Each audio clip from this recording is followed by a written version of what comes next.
देखिए धनुष भंग तुलसीदास जी द्वारा जो चलाया जा रहा था उसके अंतर्गत 2 पैराग्राफ हो गया था। तीसरे पैराग्राफ में लिखा था ना कि सीता जी कही कि काम कुसुम, देखिए लिखा है ना कि प्रस्तुत दोहा चौपाई में सीता जी की माता की सखी अनेक तथ्यों के द्वारा सीता जी की माता की जो है व्याकुलता और उनके संशय को श्री रामचंद्र जी के प्रति जो व्याप्त है उसे दूर करने का उन्होंने बहुत प्रयास किया है। और देखिए लिखा है कि मन ही मन मनाव अकुलानी हो प्रसन्न महेश भवानी। मिला। और आगे लिखा है करहु सफल आपन सेवकाई कर हितु हरहु चाप गरुआई। आगे लिखा है गण नायक बरदायक देवा आज लगे कीन्हु तोई सेवा बार बार विनती सुनि मोरी करहु चाप गुरुता अति थोरी। देखिए लिखा है ना। अब आगे देखिए सरल है। अब देखिए लिखा है कि सीता जी प्रस्तुत पद्यांश में सीता जी के विचलित हृदय से श्री राम के लिए भगवान श्री राम जी के प्रति सभी देवताओं से विनती का वर्णन किया जा रहा है। और देखिए लिखा है ना कि मन ही मन मनाव अकुलानी। मिला। सीता जी मन ही मन,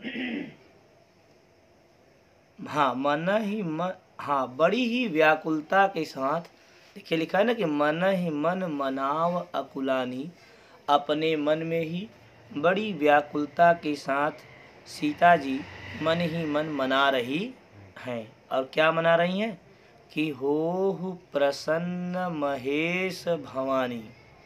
हे महेश, हे महेश मतलब शिव जी, और भवानी पार्वती। शंकर पार्वती को स्मरण करते हुए है ना सीता जी कहती हैं कि हे भगवान शंकर और माता पार्वती, मन ही मन देखिए व्याकुलता के कारण वो मना रही हैं और बड़े ही व्याकुल भावों से भगवान शिव शंकर और पार्वती जी को कह रहे हैं कि हे भगवान शिव शंकर माता पार्वती, आप दोनों प्रसन्न हो जाइए और करहु सफल आपन सेवकाई।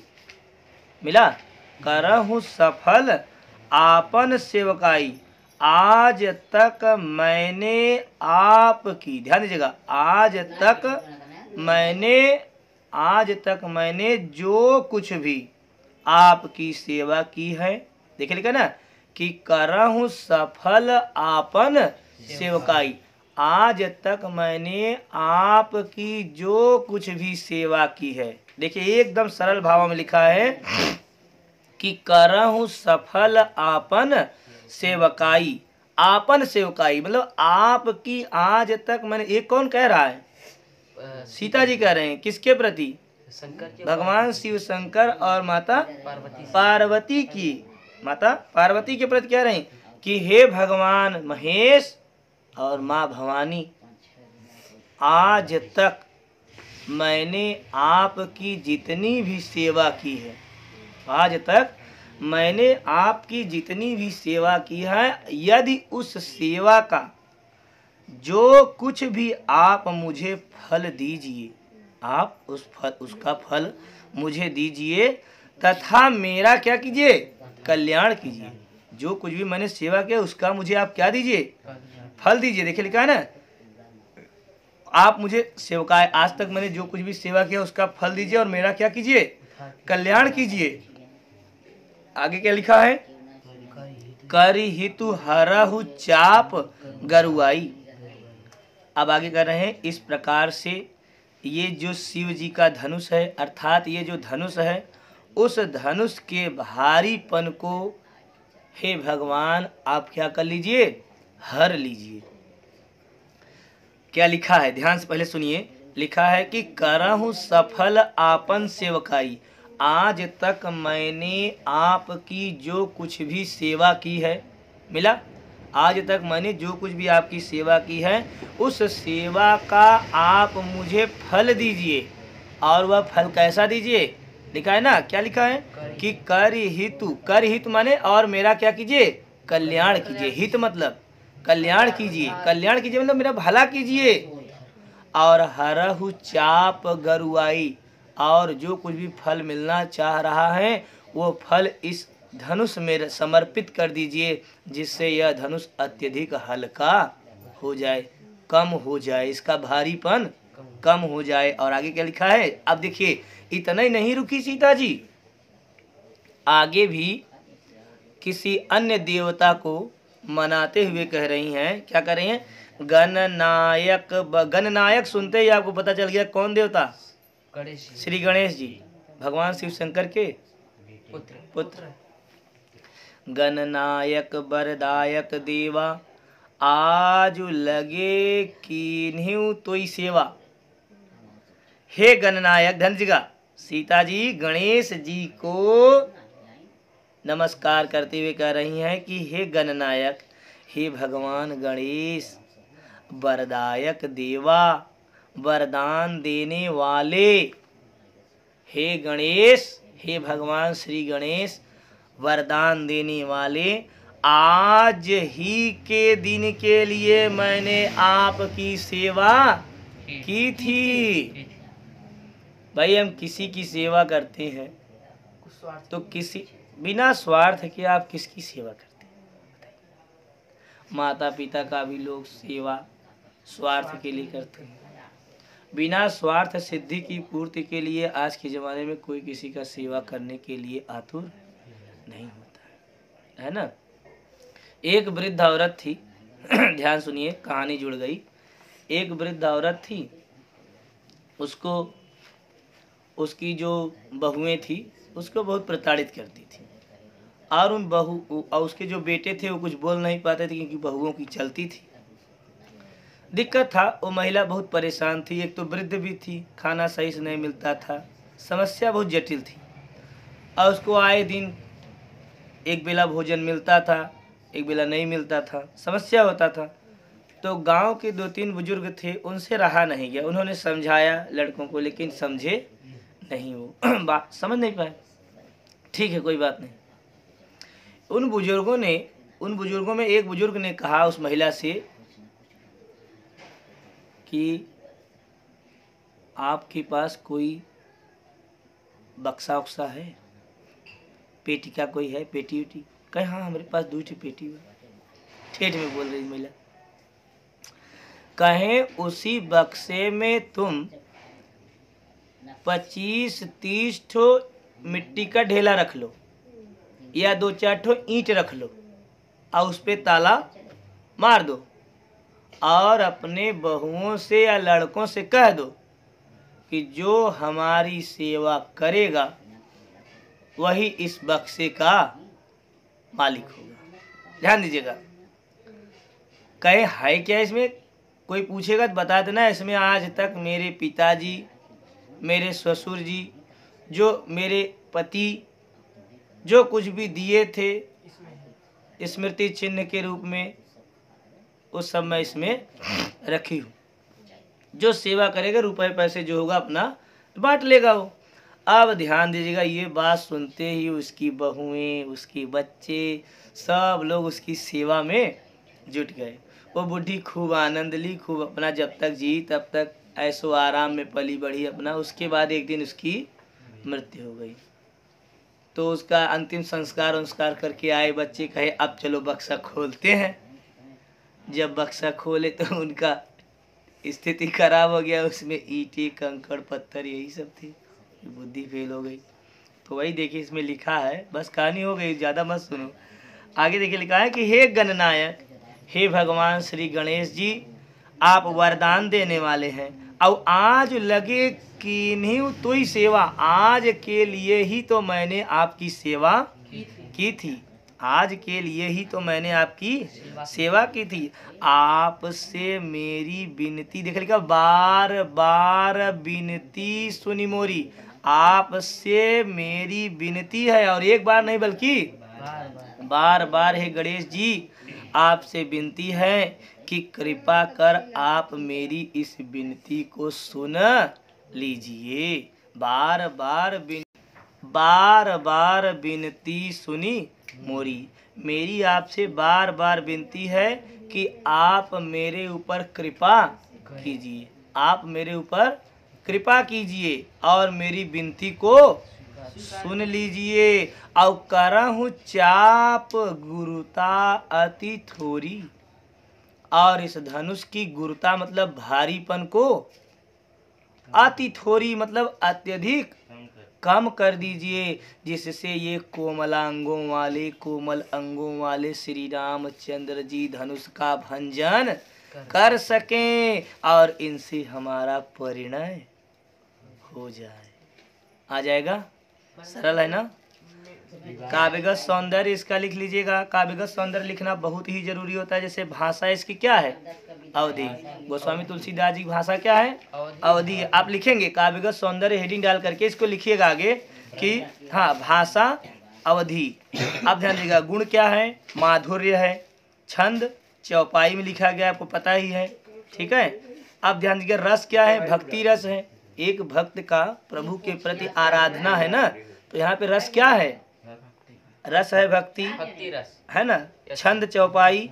अलंकार देखिए यहाँ पे अनुप्रास अलंकार और पुनरुक्ति अनुप्रास अलंकार दोनों है। पुनरुक्ति प्रकाश अलंकार और अनुप्रास अलंकार। समझ में आया?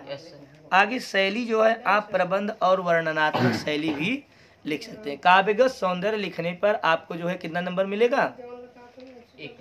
एक नंबर आपको। 1 नंबर संदर्भ पर, 4 नंबर आपको व्याख्या पर और 1 नंबर काव्यगत सौंदर्य पर। काव्यगत सौंदर्य में आपको रस, छंद, अलंकार, भाषा और गुण, ये 5 लिखने होते हैं।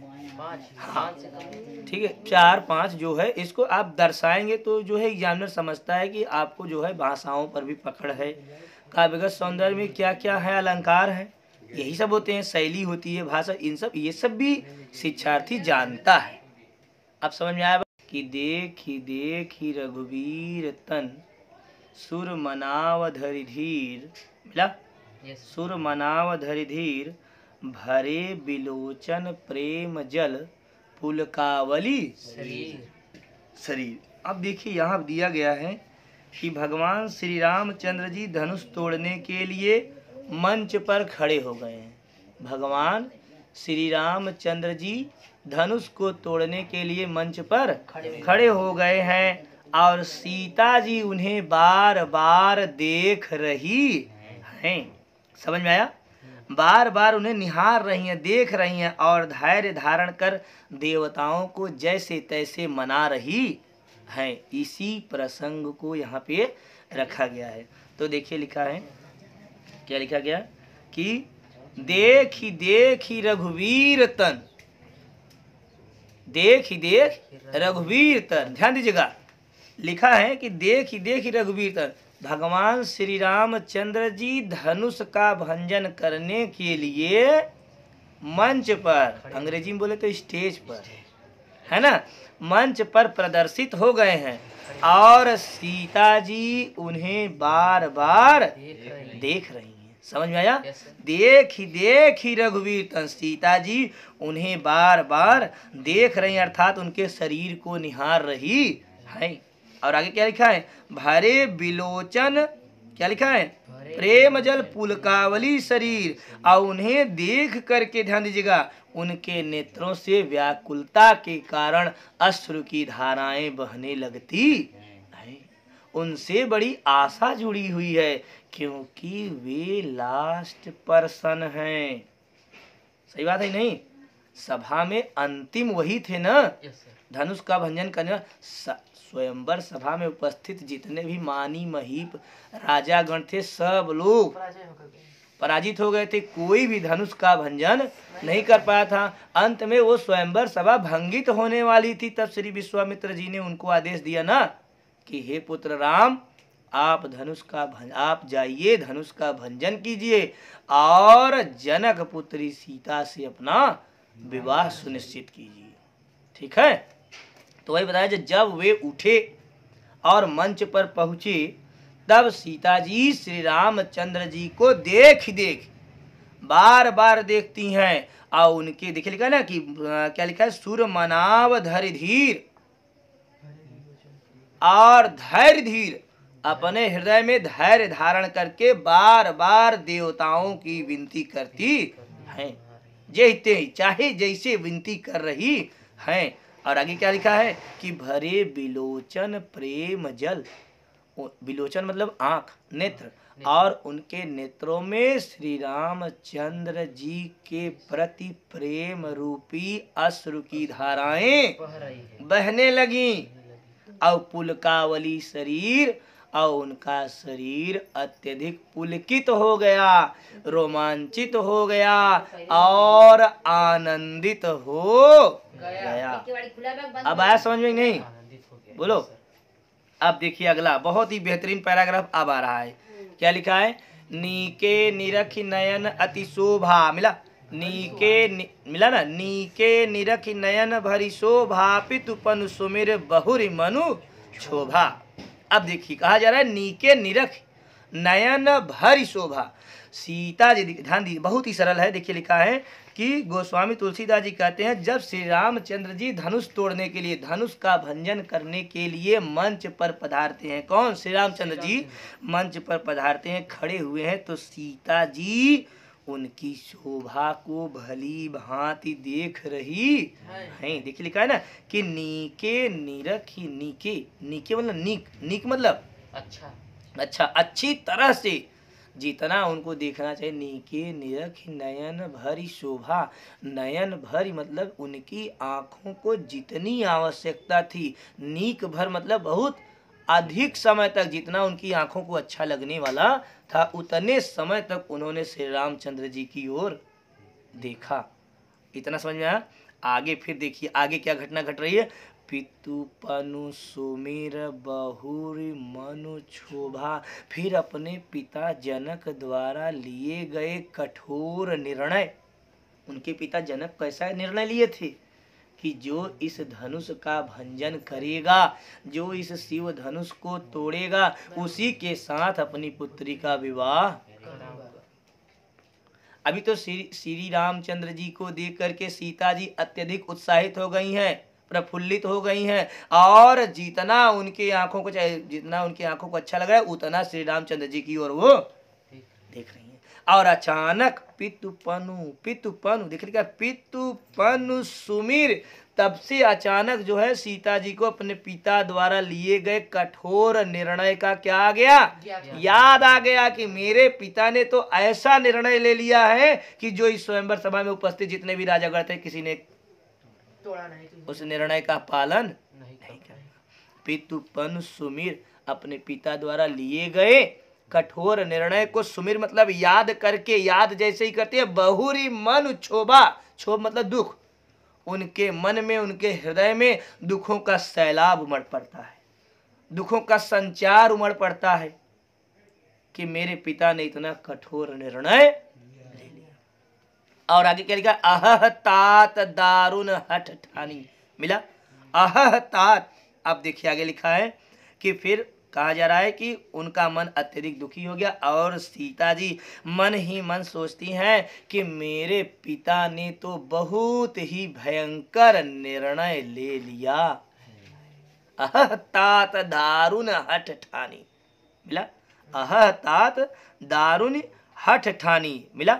अब देखिए लिखा है तात दारुण मतलब कठोर, मेरे पिता ने तो बहुत ही कठोर हठ कर लिया। हठ मतलब जिद कर लिया। क्या जिद था?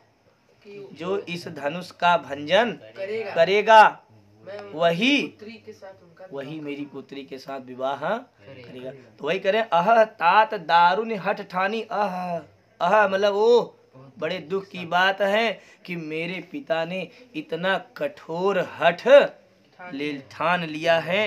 और आगे क्या है, समझा ही नहीं कछु लाभ न हानि।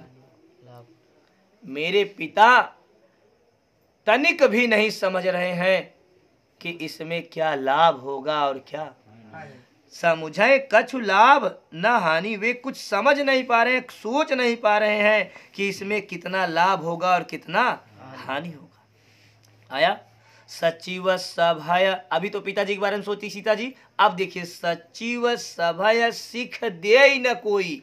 और इस स्वयंवर सभा में उपस्थित मेरे पिता तो राजा है ना, मेरे पिता के जो सचिव, सचिव मतलब मंत्री, जो मंत्री गण भी है वे भी इस सभा में जो मंत्री गण बैठे हैं वे भी जा करके मेरे पिताजी को कोई सीख नहीं दे रहे हैं कि बुद्ध समाज बड़ अनुचित हुई।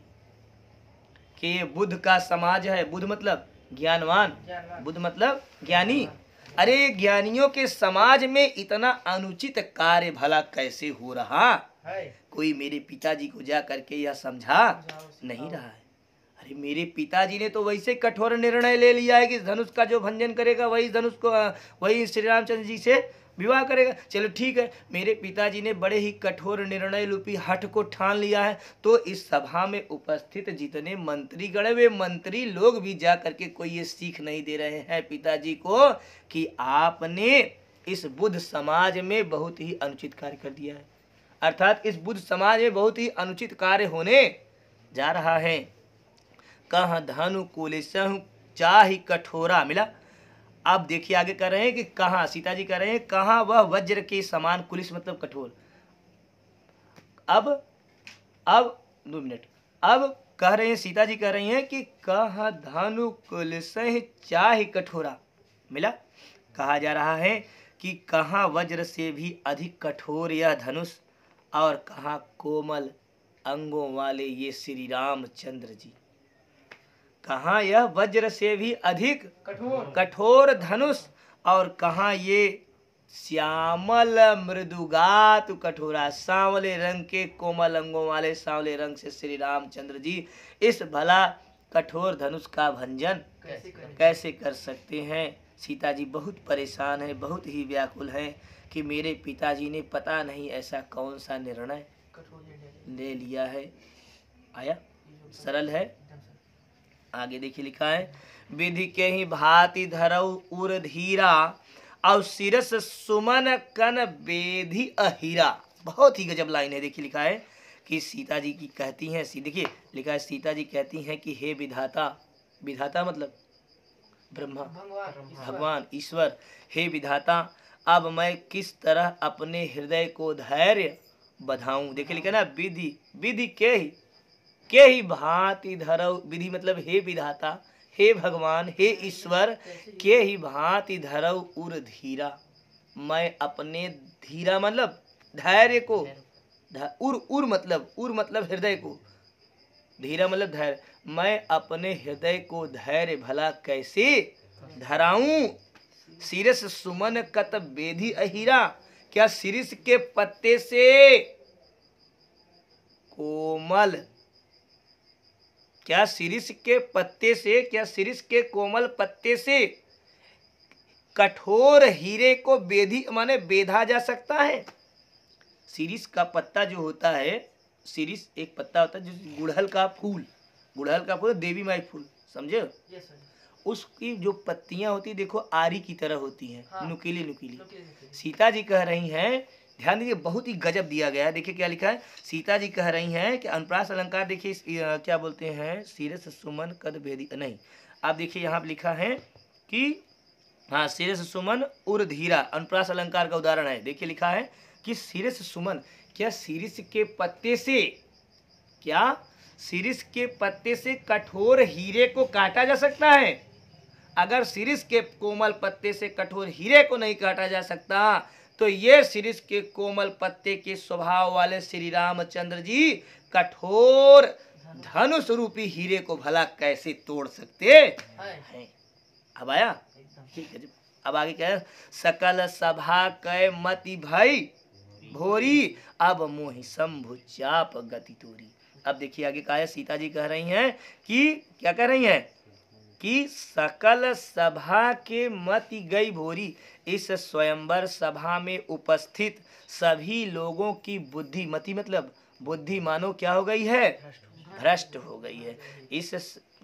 इस स्वयंवर सभा में उपस्थित जितने भी लोग हैं सब की मति मानो भ्रष्ट हो गई है। अब मोहि शंभु चाप गति तोरी, इसलिए हे शिव जी के धनुष, शंभु चाप, शंभु मतलब शंकर जी, चाप मतलब धनुष, हे शिव जी के धनुष, हे शिव धनुष, अब तो मुझे आपका ही आसरा, अब तो मुझे आपकी ही आशा है। आप कोमल हो करके मेरी मनोकामना को पूरी कर दीजिए, क्योंकि इस सभा में उपस्थित जितने भी लोग हैं सब लोग की मति क्या हो गई है, भोरी, नष्ट हो चुकी है। इसलिए हे शंभुचाप, हे शिव धनुष, आप पर ही मेरी अंतिम आशा टिकी हुई है। आप ही हल्का हो जाइए, कोमल हो जाइए, जिससे ये श्री रामचंद्र जी धनुष का भंजन कर सकें। आया। और निज जड़ता लोगन पर डारी, निज जड़ता लोगन पर डारी, आप अपनी जड़ता को इस सभा में उपस्थित जितने भी लोग हैं सब के ऊपर अपनी जड़ता को समर्पित कर दीजिए, अंधापन कर दीजिए चारों तरफ। अहो हर रघुपति निहारी, रघुपति निहार मतलब ये श्री रामचंद्र जी जैसे ही आपको देखे आप तुरंत ही हल्का हो जाइए और अपनी जड़ता स्वयंवर सभा पर सभी लोगों के ऊपर डाल दीजिए। आया।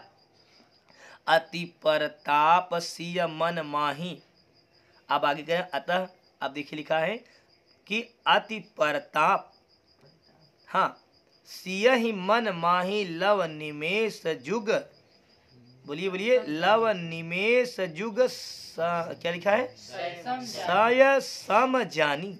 अब देखिए आगे बताया जा रहा है, इस कारण हे धनुष, उनको संबोधित करते हुए कह रही हैं कि अति परिताप सिय मन माही। अब देखिए लिखा है अति परिताप मन ही, अति परिताप सिय मन माही, अंतिम लाइन है, लिखा है अतः सीता जी के मन में अत्यधिक संताप हो रहा है। परिताप मतलब दुख या संताप, अतः सीता जी के मन में अत्यधिक दुखों का संचार उत्पन्न हो रहा है। और लव निमेष मिला, लव मतलब अत्यधिक सूक्ष्म अंश, निमेष पलक, अब कहा जा रहा है इस कारण उनका जो पलक झपकने का समय है मानो सम जाही जुग, एक एक जुग के समान मानो बीत रहा है। उनके पलक झपकाने का जो समय है कितना लगता है बताइए, सेकंड भर लगता है। लेकिन बताया जा रहा है कि ऐसी स्थिति हो गई है, उनके मन में इतनी अधिक व्याकुलता हो गई है, इतना दुख हो गया है, इतना संताप हो गया है कि उनके पलक झपकने का एक एक क्षण भी मानो एक एक युग के समान बीत रहा है। समझ में आया। इसमें भी देखिए काव्यगत सौंदर्य बहुत ही सरल है। भाषा तो आप पहले ही लिखेंगे अवधी भाषा है, तुलसीदास जी की भाषा नहीं, इसमें जो है कौन सी भाषा है, अवधी भाषा है। ठीक, शैली क्या है, प्रबंध शैली है, गुण माधुर्य है ना, ये सब आपको तैयार रखना है। छंद तो जानते ही है, चौपाई है, और रस श्रृंगार एवं भक्ति रस है। ठीक, इतना तैयार रखिए। हाँ, अनुप्रास अलंकार देखिए इसमें ना, सीरस सुमन मिला ना, सीरस सुमन, उर धीरा, हो हरव, देखिए इसमें बार बार आ रहा है। तो एक ही वर्ण की बार बार व्यंजन वर्ण की आवृत्ति हो तो वहाँ पे अनुप्रास है, तो यहाँ पे कौन सा अलंकार हुआ, अनुप्रास है। तो ये 4-5 शब्दों का खेल आपको रखना है काव्यगत सौंदर्य में, अगर आपको 1 नंबर जाते जाते भी लेकर के जाना है तब। ठीक है, इसको अच्छी तरह से दोहरा ली। अगली पंक्ति दोहे के रूप में रखी जा रही है क्या, कि प्रभु ही चिता ही पुण्य चितव महि, राजत लोचन लोल, खेलत मनसिज मीन जुग, जनु विधु मंडल डोल, जनु विधु मंडल डोल। अब देखिए लिखा है कि सीता जी प्रभु श्री रामचंद्र जी को क्या कर रही हैं, देख रही हैं। सही बात है। अभी भगवान श्री राम कहाँ पहुँचे हैं, मंच पर पहुँच गए हैं। वो मंच नहीं, निचले मंच नहीं जो खाया जाता है, मंच मतलब स्टेज पर। प्रभु श्री रामचंद्र जी मंच पर पहुंच चुके हैं और सीता जी उन्हें देख रही हैं। तभी सभा में किसी ने उनको देख लिया। किनको?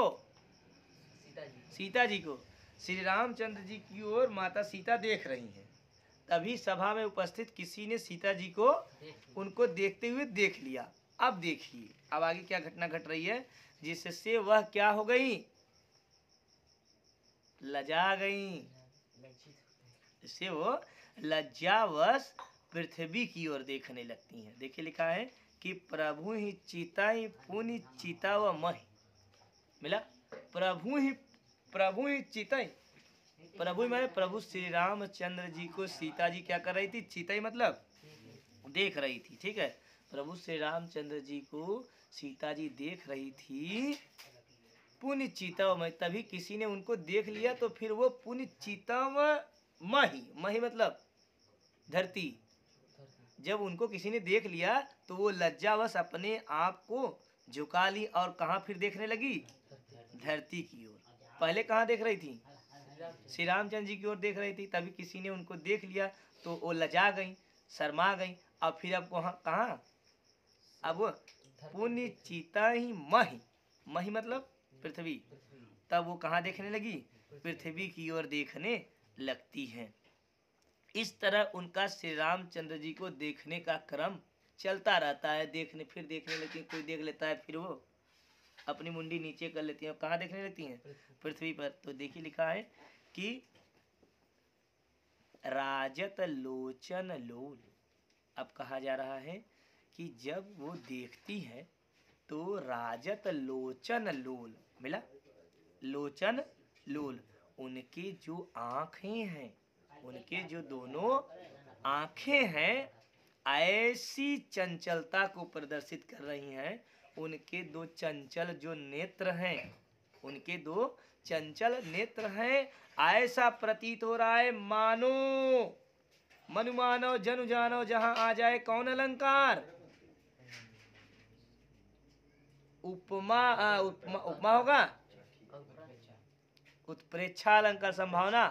उत्प्रेक्षा अलंकार वही होता है जहां मनु मानव जनु जानो, दो चार अक्षरों में, चार शब्दों में से कोई एक शब्द आ जाए, चाहे मनु, चाहे मानव, चाहे जनु, चाहे जानो। तो कह रहे हैं कि उनके दोनों आंखों को देख करके ऐसा लग रहा है मानो लगाते ही तुरंत अलंकार का नाम आ गया। कौन अलंकार? अब कहा जा रहा है कि जैसे चंद्रमंडल रूपी डोल में कामदेव की दो मछलियां क्रीडाएं कर रही हूँ। प्रभु श्री रामचंद्र जी को सीता जी देख रही थी कि अचानक उन्हें किसी ने देख लिया, जिसके कारण वो लज्जावश पृथ्वी की ओर देखने लगी। फिर कोई उधर उधर कर रहा है, फिर वो देखने लगती। इसका मतलब बार बार वो देख रही। तो ढाई, इसका मतलब ऊपर नीचे मतलब कभी श्री रामचंद्र जी की ओर देख रहे हैं तो कभी इधर। तो करें उनकी दोनों चंचल नेत्रों को देख करके ऐसा प्रतीत हो रहा है कि मानो खेलत मनसिज मीन। मनसिज मिला? मनसिज मतलब काम। मानो कामदेव की मानो कामदेव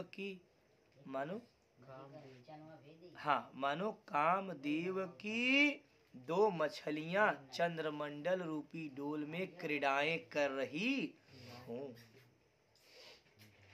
समझ में आया? आप देखिए आगे लिखा है कि गिरा अलिन मुख पंकज रोकी, प्रकट न लाज निशा अवलोकी, लोचन जल रह लोचन कोना, जैसे परम कृपन कर सोना, सकुची व्याकुलता बढ़ी जानी, धरि धीरज प्रीतित उर आनी, तन मन बचन मोर पनु साचा, रघुपति पद सरोज चितराचा। ये देखिए सीता जी कह रही हैं, ध्यान दीजिएगा। प्रस्तुत पद्यांश में सीता जी का भगवान श्री रामचंद्र जी के प्रति जो सात्विक प्रेम है, उसका बड़ा ही सुंदर एवं मनोहारी वर्णन किसने किया है? गोस्वामी तुलसीदास जी। भगवान श्री रामचंद्र जी के प्रति सात्विक प्रेम का वर्णन सीता जी का गोस्वामी तुलसीदास जी ने प्रस्तुत पद्य पंक्तियों में किया है। और कहा जा रहा है कि गिरा अलिनि मुख पंकज रोकी, प्रकट न लाज निशा अवलोकी। गिरा मतलब वाणी। ये देखिए, ये पैराग्राफ जो आप पढ़ रहे हैं ये 2015 में आ चुका है। 2015 में ये पैराग्राफ यूपी बोर्ड कक्षा 10 के पेपर में आ चुका है, इसलिए आप निश्चित रूप से इसे ध्यानपूर्वक पढ़िएगा। लिखा है कि गिरा अलिनि मुख पंकज रोकी। गिरा मतलब होता है वाणी और अलिनि मतलब होता है भंवरा, भ्रमरी। वाणी गिरा मतलब और भंवरा भ्रमरी मतलब भंवरा। पंकज मतलब कमल और मुख मतलब मुंह। ध्यान दे, बहुत ही सरल है। अब आपको एक कहानी से जोड़ते हैं, बहुत ज्यादा लंबा नहीं जाएगा, बस 30 सेकंड की कहानी है। आपसे प्रश्न पूछूं मैं, आपको पता होगा कि भंवरे का भोजन क्या है? पुष्प का रस। भंवरों का भोजन क्या है? प्राचीन जमाने में भंवरे जो हैं पुष्पों का ही रस पान करते थे। ध्यान दिया, फूले के रस पी पी भंवरा मगन रहे। बने में भंवरा ढेर रहे भाई, वहां फूल खिला रहे। हुआ या कि एक बार एक भंवरा 4 चक्का आवत रहा और वही में वो बैठ गया, है ना। और 4 चक्का से भंवरा कहाँ चला आई? शहर चला आए। और जब शहर चला आए तो यही अपने यहाँ बाजारे में उतरा और पहुंच गया कोनो हलवाई की दुकान पे, बजरंग स्वीट हाउस या सत्कार स्वीट हाउस ठाकुर जी के, या और जो भी स्वीट हाउस है ना, सिंहवाहिनी, हंसवाहिनी, माँ विंध्यवासिनी, चाहे जवन स्वीट हाउस रहा, कोनो स्वीट हाउस पे भंवरा पहुंच गया और पाई के लता लौंग का सीरा। अब एक बार चट के है भंवरा, तब ओकरी याद आई कि फूले में हम अपन ठोड़ झूठा ही गड़ाई थे, चौहकत रही थे, तब जाके रस मिलत। और यहाँ खाली लता लौंग पे बैठे कि लप से तोहा पेट, और 4 चक्का रिटर्न भाई बैठा लप से गा भंवरा। और वन में जितना भंवरा रहन कुलीन भंवरन के बता दिए कि यह तू सबे झूठा ही परेशान है। फूल हेरत है, मालती के फूल हेरत है, कमल का फूल हेरत है, दैया दैवा बावन खुड्डी दौड़त है बिना मतलब का। अरे डीसीएम जाता हुई बैठे और सीधा निकला मोड़े। एक एक हलवाई जलेबी काढ़े हैं, या तो ओके पिया और या तो उनमें बुड़ुक्की मार। तब से कुल भंवरा जौन बा फूले पे बैठक छोड़ दिहन और बाजारे आए के लता लौंग जलेबी हिचे चालू किए। समझ गया? चला, अब देखिए तो पहले क्या होता था, जो फूल था ना, फूल पहले फूलों के अंदर भंवरे बैठ जाया करते थे, अपना रस पान करते थे। कुछ भंवरे इतने भूखे भी होते थे या इतने मदमस्त हो जाते थे रस का पान करते करते कि कमल बंद होता है ना, सूर्य उदित होता है तो कमल खिलता है। आपको याद होगा पुंडरीकम, एक था ना, उदेति सविता ताम्रस ताम्र, ऐसे था कुछ, नहीं वो नहीं था, एक दूसरा कोई श्लोक था ना सुभाषित रत्नान के। तो एक भंवरे जो थे वे कमल पर बैठ करके रसपान करते थे कि सूर्य कभी कभी अस्त हो जाता था तो कमल क्या होते थे? बंद हो जाते थे। अब वो भंवरा कैसे निकलेगा? हाँ, सुबह होगा, सूर्य उदित होगा, कमल खिलेंगे, तब वो भंवरा उड़ेगा। ये बात। अब उसी भंवरे का और कमल के मुख का वर्णन यहाँ पे सीता जी के प्रति भगवान क्या नाम है, गोस्वामी तुलसीदास जी कर रहे हैं। कैसे कर रहे हैं? लिखा है, गिरा अलिनि मुख पंकज रोकी। कहा जा रहा है कि सीता जी की वाणी रूपी भ्रमरी को, सीता जी की वाणी रूपी भ्रमरी को मुख पंकज रोकी, उनके मुख रूपी कमल ने रोक रखा है। ठीक, सीता जी की वाणी रूपी भ्रमरी को उनके मुख रूपी कमल ने रोक रखा है, उसे प्रकट नहीं होने दे रहा। देखिए लिखा ना, प्रकट न लाज निशा अवलोकी, प्रकट न लाज निशा अवलोकी। अब कहा जा रहा है कि वह भ्रमरी रूपी लज्जा रात को देखती है, वह भ्रमरी लज्जा रूपी रात को देखती है, जिसके कारण वह अत्यंत मौन धारण की हुई है, कुछ बोल नहीं पा रही है। और लोचन जल रह लोचन कोना, उनके नेत्रों का जो जल है, उनके नेत्रों में व्याप्त जो अश्रु की धाराएं हैं, वे उसी तरह से उन्हीं में व्याप्त हैं, जैसे परम कृपण कर सोना, जैसे कोई परम कंजूस व्यक्ति का गड़ा हुआ सोना गड़ा ही रह जाता है। उसी तरह से उनकी आंखों में अश्रु की धाराएं भी बह नहीं रहे, बल्कि आकर के उसी तरह रुकी हैं और फिर चली जा रही है, जैसे कोई महाकंजूस का गड़ा हुआ सोना गड़ा रह जाता है।